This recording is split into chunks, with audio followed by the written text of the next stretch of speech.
Every year, students from the Montana School for the Deaf and Blind gather together on stage to perform Christmas music using American Sign Language. MTN's Owen Skornicka's caught up with the students and has more on the special program.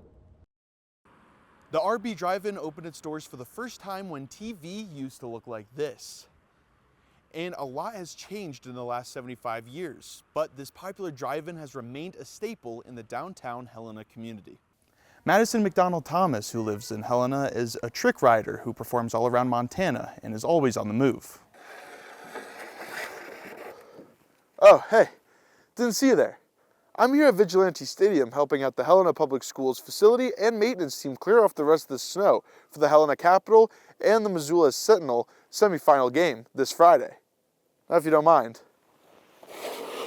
Well, if you ask me, sledding is not a bad reason to get out and about. In Helena, Ryan Burg, MTN News. Well, it's that time of the year again. It's time to plant the state of Montana flower bed that graces the north lawn of the Capitol.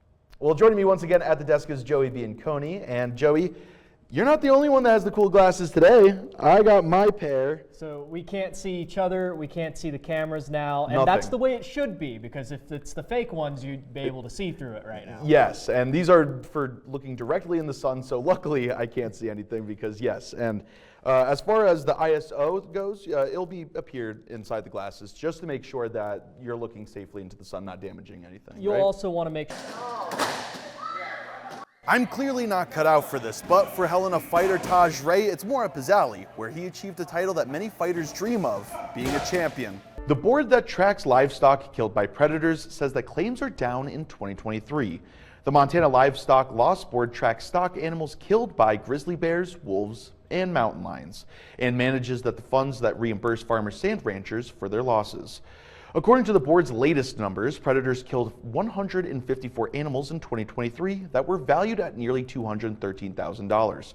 Compare that to 2022, when predators killed 287 animals with payments totaling just over $241,000. Yeah, and you mentioned that the amount of people that are coming to Helena for this, and it's not only people from Montana, it's from all over the states. That's right, Ryan. We have runners coming from 38 different states. From MTN News, this is Daybreak.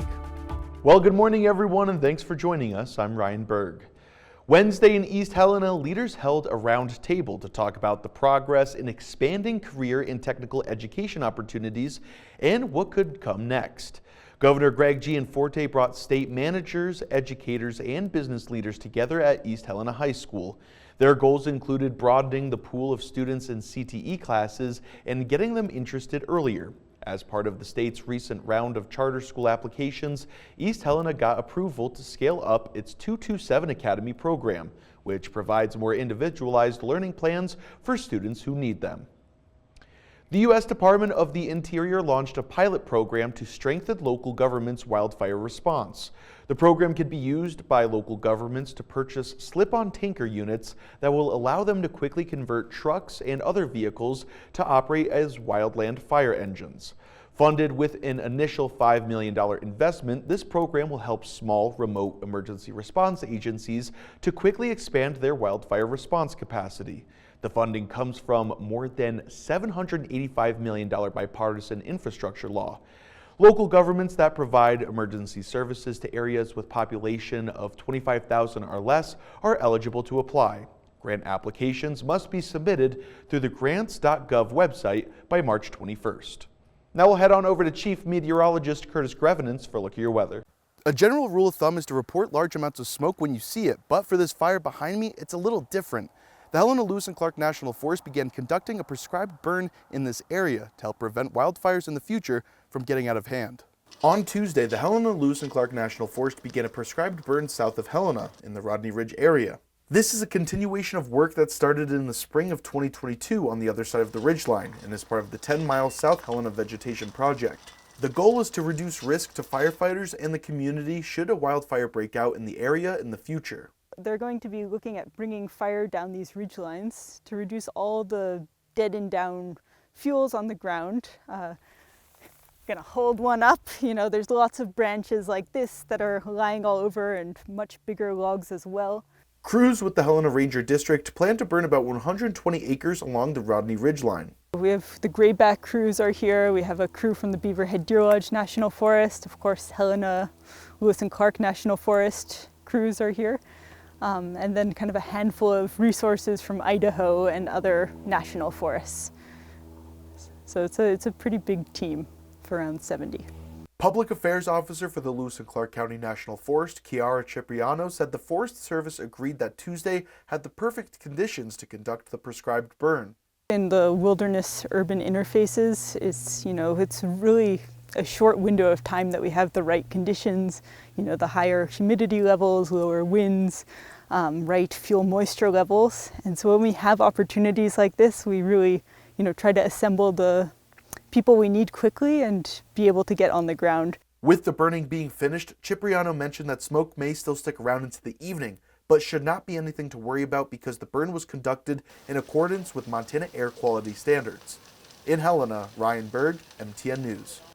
Open burning in Lewis and Clark County closed this weekend, but open burning is different than making a campfire.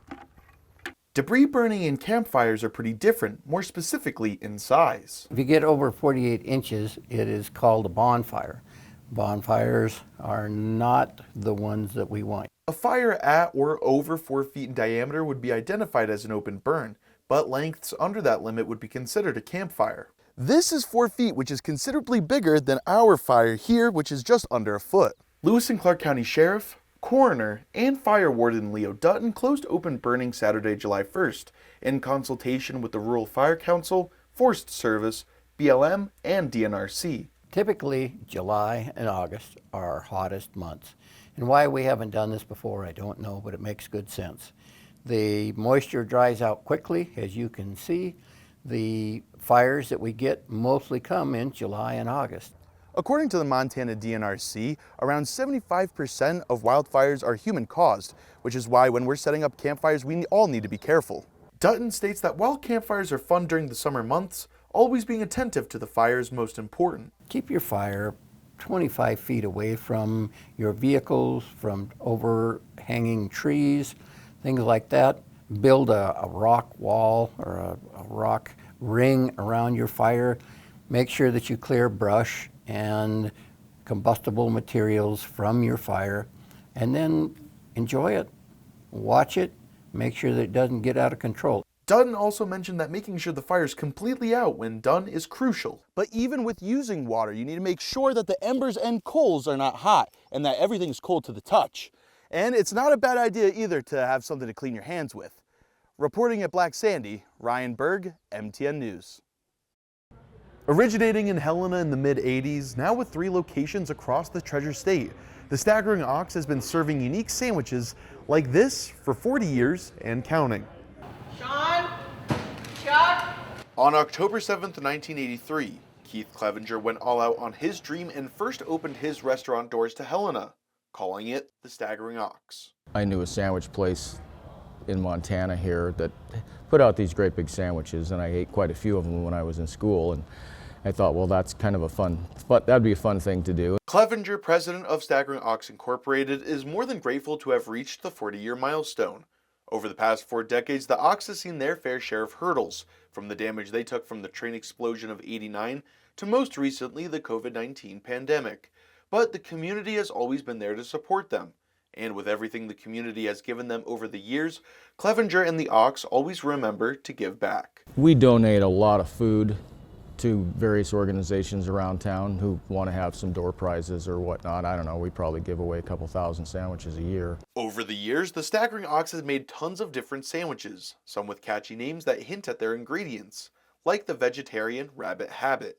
Other names like the Yo Mama Osama or 3 Mile Island have capitalized on world events. But one sandwich has anchored the menu from the beginning, the Clubfoot. It's basically the core of the menu and is what we sell most of. When it comes to the Clubfoot, some would say its cup or tube-like shape can be intimidating, and everyone has a different way of attacking the sandwich staple. But all that matters to Clevenger is that it's enjoyed. I've seen people come in here and decide that they need to use a fork and eat it like it's a bowl of salad, you know. Other people will tear the top of the bread off and dip that in the sauce and eat that till you get down into more all the sandwich ingredients and go from there. And other people say you just squeeze it flat and start at the edge and work across. So everybody has their take on how to correctly eat one. By all indications, the Staggering Ox is on a roll, so let us celebrate this accomplishment and unique upper crust sandwich Montana's made for 40 years. Well, look at the time. It's time for my lunch break. In Helena, Ryan Burg, MTN News.